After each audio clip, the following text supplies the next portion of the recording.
সিরাজগঞ্জের শাহজাদপুরে আম দেওয়ার কথা বলে বাড়িতে ডেকে নিয়ে দুজন সহপাঠীর সামনে ৯ বছর বয়সী এক শিশুকে ধর্ষণের ঘটনা ঘটেছে। এ সময় অন্য দুই শিশুকেও বিবস্ত্র করা হয়। পরে ৩ শিশুকে ১০০ টাকা করে দেওয়ার চেষ্টা করে সজীব নামে এক যুবক। এ ঘটনায় রোববার ২৬ এপ্রিল নির্যাতিত শিশুটির মা বাদী হয়ে থানায় মামলা করেছেন। মামলার একমাত্র আসামি সজীব শাহজাদপুর উপজেলার বারাবিল গ্রামের হাফেজ আব্দুল হাইয়ের ছেলে। নির্যাতিত শিশুটি স্থানীয় প্রাথমিক বিদ্যালয়ের ৪র্থ শ্রেণীর শিক্ষার্থী।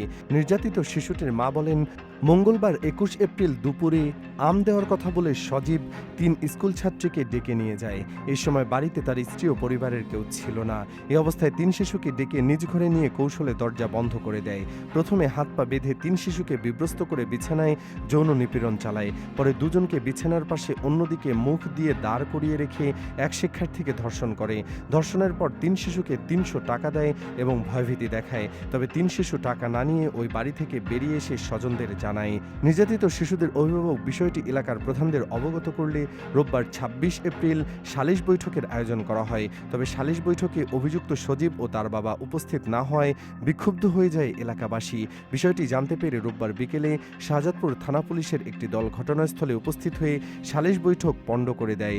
ওদিন রাতেই নির্যাতিত শিশুটির মা বাদী হয়ে থানায় মামলা করেন। এদিকে সব অভিযোগ অস্বীকার করে অভিযুক্ত সজীবের বাবা হাফেজ আব্দুল হাই জানিয়েছেন, তার ছেলে সজীব ঢাকায় পড়াশোনা করার কারণে বাড়িতেই থাকে না। তার ছেলের বিরুদ্ধে ভিত্তিহীন অভিযোগ তুলে এলাকার প্রধানরা টাকা দাবি করে। এই টাকা না দেওয়ার কারণে সম্মানহানি করার জন্য তার ছেলেকে ষড়যন্ত্রমূলকভাবে ফাঁসানো হচ্ছে।